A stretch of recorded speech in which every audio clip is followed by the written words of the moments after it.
अब यहाँ थोड़ा सा कंसेप्ट और क्लियर करते हैं। अब जैसे 16वें अध्याय के 23वें श्लोक में ये कहा कि शास्त्र विधि को त्याग कर जो मनमाना आचरण करते हैं उनको कुछ भी लाभ नहीं होता, ना उनकी गति हो, ना उनको कोई सुख हो और ना उनकी कोई सिद्धि प्राप्त हो, यूजलेस। फिर क्या फायदा उस भक्ति का। और देखिएगा इन तीनों देवताओं की भक्ति भी शास्त्र विधि त्याग का मनमाना आचरण है। ये देखिएगा, यही गीता प्रेस गोरखपुर से प्रकाशित है। 16वें अध्याय का 23वां श्लोक दिखाते हैं। ये 16वां अध्याय और इसका 23वां श्लोक यहाँ पर है। जो शास्त्र विधि को त्याग कर अपनी इच्छा से मनमाना आचरण करते हैं वह न सिद्धि को प्राप्त होता है, न परम गति को और न सुख को ही, यूजलेस। अब यहाँ 24वें श्लोक में 16वें अध्याय में कहा है, इससे तेरे लिए कर्तव्य और अकर्तव्य की व्यवस्था में शास्त्र ही प्रमाण है। यानी जो सदग्रंथों में विधि लिखी वही करना, और किसी की दंत कथा से हरे राम कृष्ण कृष्ण राधे राधे ये नहीं करना। ऐसा जानकर शास्त्र विधि से नियत कर्म करने योग्य हैं, और यानी शास्त्र के अंदर जो वर्णन है वही करना। अब देखो अब पुण्यात्माओं 17वें अध्याय में अर्जुन ने पूछा कि भगवान जो शास्त्र विधि त्याग का जो मनमाना आचरण करते हैं वो कैसे स्वभाव के होते हैं। देखिएगा अब शपथ 10वां अध्याय, अब 16वें अध्याय के 23-24 अंतिम मंत्र हैं। उनमें बता के शास्त्र विधि त्याग का मनमाना जो आचरण करते हैं उनको कुछ भी लाभ नहीं हो। तो अर्जुन ने पूछा, क्योंकि अर्जुन उसको कृष्ण मान रहा है, श्री कृष्ण में बोल रहा था वो ब्रह्म, हे कृष्ण जो मनुष्य शास्त्र विधि को त्याग करे और श्रद्धा से युक्त देव आदि का पूजन करते हैं। अब जो के जो शास्त्रीय विधि त्याग कभी कुछ जिसकी जो पूजा करते हैं उनकी स्थिति कौन सी है, सात्विक है अथवा राजसी या तामसी।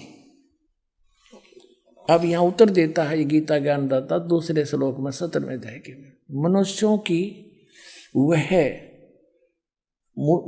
की वह शास्त्रीय संस्कारों से रहित केवल स्वभाव से उत्पन्न श्रद्धा, शास्त्रों से हटकर मनमानी जो श्रद्धा है वह सात्विक, राजसी और तामसी ये 3 प्रकार की होती है। उसको मुझसे सुन। अब ये दास आपको इसमें तो आपका समझ में आओ नहीं, क्योंकि ये तो पढ़ते हैं आपने 5500 वर्ष हो गए, ये समझ में आओ तो फिर बात तय की थी। अब दास बताओगा इसमें क्या है कि शास्त्र विधि त्याग का मनमाना आचरण तो कंडम बता दिया, यूजलेस। फिर भी पूछा कि वो करे हैं, वो होश है किसी स्वभाव के जो देवताओं की पूजा करते हैं ना, शास्त्र विधि त्याग कर डोहे तो वो डरे हैं, लेकिन वो अच्छी आत्मा होती है जो देवताओं तक सीमित है और बकवाद नहीं करते। वो अन्य देवताओं की पूजा करते हैं, कोई विष्णु की, कोई शिव की, है इनकी ब्रह्मगते करते नहीं, या कोई और देवी देवी की, जैसे तो कांगड़ा वाले की तो फलाने वाली की, कहते है तो यूजलेस, पर इनका स्वभाव है अच्छी आत्मा तो देवताओं की पूजा करते हैं।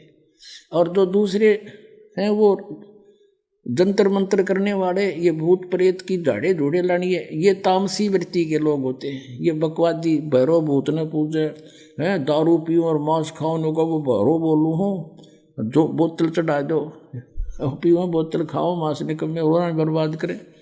कहने का भाव ये है कि हैं तो ये शास्त्र विधि त्याग का मनमाना आचरण यूजलेस, पर इनका स्वभाव अलग अलग होता है, क्योंकि इनको ज्ञान नहीं होता, तत्वदर्शी संत नहीं मिलता, तब तक ये रास्ता बदल नहीं सकते।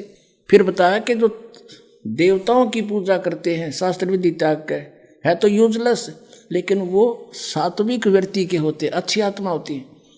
और जब उनको जो है ज्ञान हो जाएगा तब वो अपना रास्ता चेंज कर सकते हैं, और जो तामसी व्यक्ति के हैं वो नहीं जल्दी से समझते।